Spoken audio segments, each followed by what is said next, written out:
Hi, welcome to Storytime with Gigi. Today we're reading a Fancy Nancy story called Poet Extraordinaire.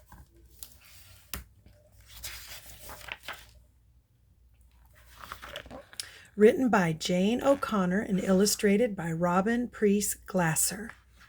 I love Fancy Nancy. So adorable, loves dressing up.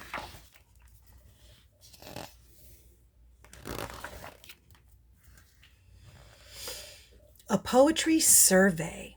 Our class is doing a survey, which means we ask a bunch of people the same question. What is your favorite poem? And then you write down their answers. Here's my sister's favorite. I asked Miss Glass if nursery rhymes counted as poems, and she said absolutely. So her sister's favorite poem is Diddle Diddle Dumpling, which goes, Diddle Diddle Dumpling, my son John, went to bed with his stockings on, one shoe off and one shoe on, Diddle Diddle Dumpling, my son John. I took this photo. My sister is pretending she is John. One shoe off and one shoe on. My dad's favorite is Blowin' in the Wind by Bob Dylan. It's a song, and the lyrics, which are the words, also count as poetry. Mrs. Devine, my neighbor, grows all kinds of flowers. Her favorite poem is the very first one she learned when she was a little girl. It's called Dig In by George Shannon. Dig a little, dig a lot, dig a brand new garden pot. Plant a little, plant a lot, plant the seeds and bulbs you bought. Wait a little, wait a lot, wait much longer than you thought. Pick a little, pick a lot, share the best bouquet you've got.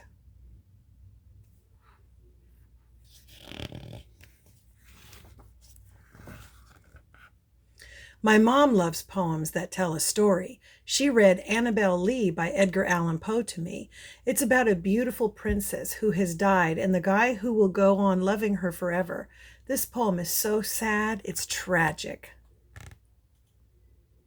And then she says down here, warning, I bet reading this poem will make you cry too. I called my grandpa. He likes limericks. They are funny poems that always have 5 lines that rhyme. This is the one I liked best. My grandpa's poem. A circus performer named Brian once smiled as he rode on a lion. They came back from the ride with Brian inside and a smile on the face of the lion. Anonymous.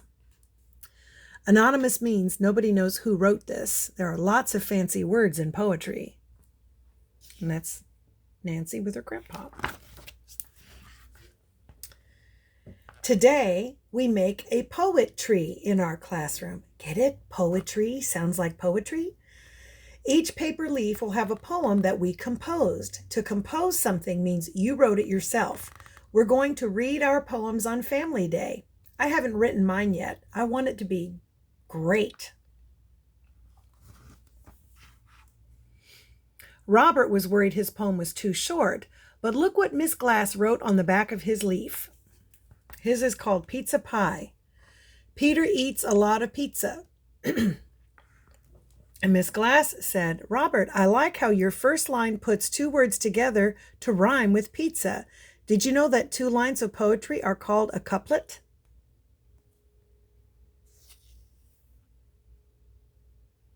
So Peter eats a, and then lot of pizza. That's fun. Here's Bree's poem, Horrible Hiccups. Hiccups. Make my tummy jump in and out. I hold my breath till I turn red. It didn't work. I hate hiccups. And then Miss Glass wrote to Bree, I hate hiccups too. Your poem makes me think you had hiccups while you were writing it. Miss Glass showed everybody how to make a poem out of our names. You write the letters in a column, and then for each letter you think of a word that describes something about you. Here's Clara. She was getting over a cold when she wrote this. Clara. C for cookie crazy, L for lovable, A for artistic, R for runny nose, A for American. So there's Clara.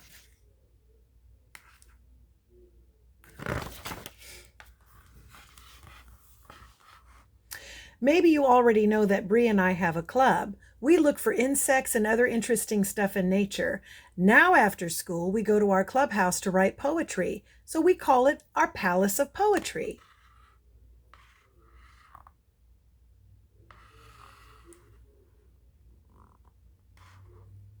That's really cute.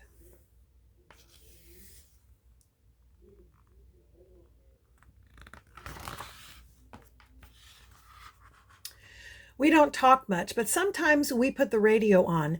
Music often gives you inspiration. That is a très fancy word for something that helps you get good ideas. So she's drawn pictures of everything that you need. Beautiful soft music, a notebook, a glittery cover is good for inspiration, a pin with a plume, that's fancy for feather, a bouquet of flowers, plenty of refreshments because it's hard to be creative if you're hungry. Bree wrote this poem today. Now she can make another leaf for the poet tree at school. How come writing poems is so easy for Bree? And Bree's second poem is called Fighting with My Brother. I wasn't ready to read to Freddie or play a game, so he called me a name. I told my mother, she got mad at my brother. Now Freddie was sad and I felt bad. We made up that night. That was the end of the fight. Aw. And look at poor Nancy. She's feeling so discouraged. Sometimes people are really good at writing poetry, and other times it's really a struggle. Later, I tell my mom, I'm stuck. I can't think of anything good to write. Everything sounds stupid. My mom says, take a relaxing bath, close your eyes, and I bet an idea will pop into your head.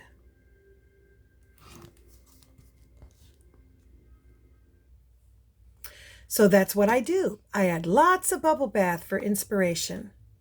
I stay in the bathtub for a long, long time. When I get out, I am very clean and my fingers are all pruny.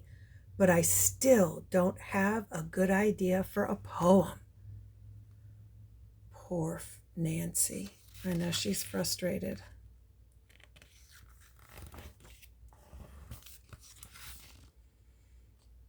When I tell Miss Glass about being stuck, she says, oh, that's called writer's block. It happens to everybody. It'll go away. Here's what else we talk about. A poem doesn't have to rhyme, right? That's right. Bree's poem about hiccups doesn't rhyme. And Nancy asks her, so is anything a poem as long as the words are in short lines?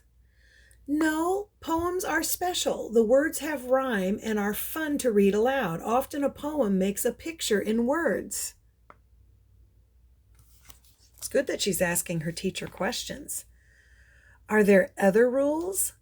Well, the teacher says, some kind of poems have rules, but lots of poems don't. That's why writing them is so fun.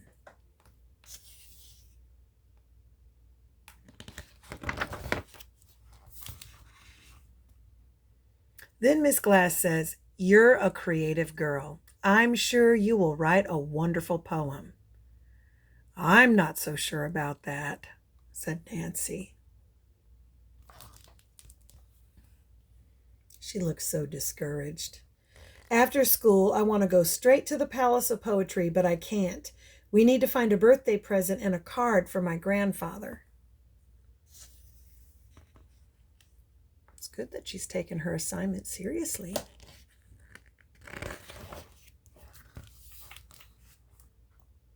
There are so many birthday cards, it's hard to choose. Nearly everyone has a poem inside. There are also cards for special people, like a best friend or someone who's sick. Suddenly, I get an idea for a poem, an idea that is superb.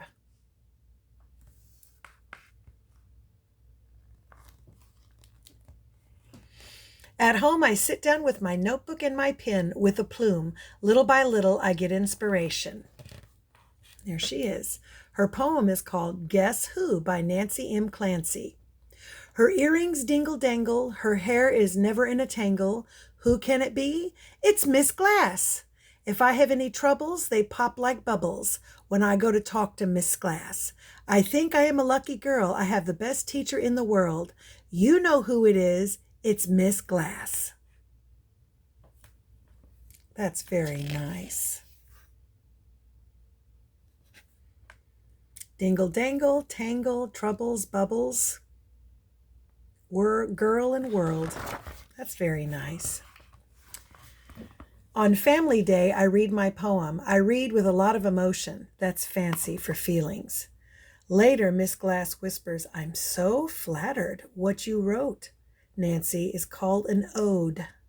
That's a poem that says what is special about someone. An ode? How fancy! Anytime I find a poem I love, I put it in this book I'm making. Favorite Poems by Nancy M. Clancy. I actually don't have a middle name, but I like to add M because it looks fancy.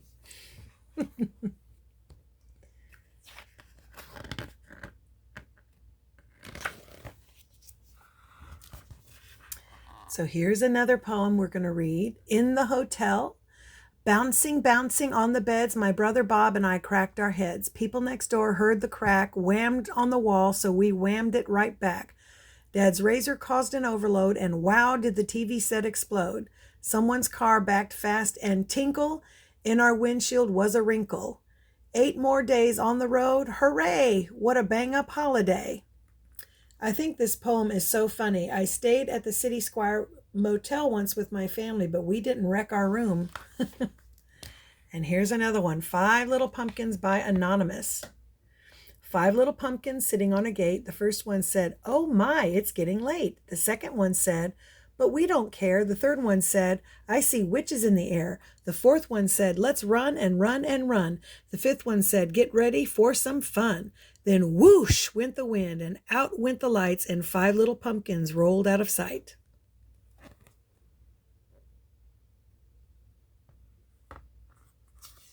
It does paint a picture in your head, doesn't it? Picking Berries by Douglas Florian. Picking berries is very fun, very berry merry fun, extraordinary fun, cherry cherry berry fun.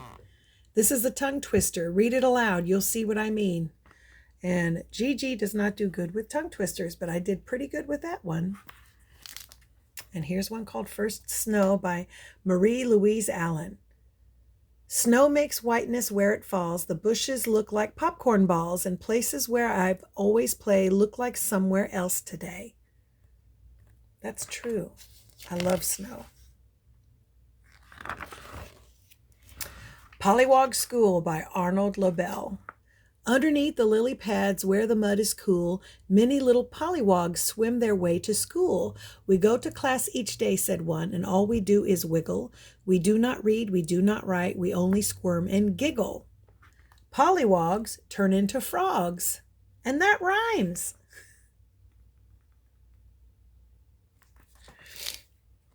And then this one's called As Soon as Fred Gets Out of Bed by Jack Perlutsky. As soon as Fred gets out of bed, his underwear goes on his head. His mother laughs, don't put it there. A head's no place for underwear. But near his ears, above his brains, is where Fred's underwear remains. At night when Fred goes back to bed, he deftly plucks it off his head. His mother switches off the light and softly croons, good night, good night. And then, for reasons no one knows, Fred's underwear goes on his toes. Mrs. Glass is right. Poems can be about anything, even underwear. That's kind of a funny, silly poem. I wish I had a poem about a tea party because I have tea parties all the time with my doll, Maribel Lavinia Chandelier. As soon as I find one I really like, I'll add it to my collection. Did you know that a collection of poems is called an anthology? Isn't that about the fanciest word you've ever heard? Start an anthology of your own. It's fun. And that's our story. What a wonderful book to teach us a little bit more about poetry. Well, thanks for stopping by my channel and listening to this fun Fancy Nancy story. Make sure you like and subscribe and share with your friends. And this is another book that I got at my local book exchange here in my Hampton Roads area. So if you live in this area, make sure you check them out. You can get wonderful books just like this for very inexpensive prices. God bless you, and you have a great day. Bye until next time.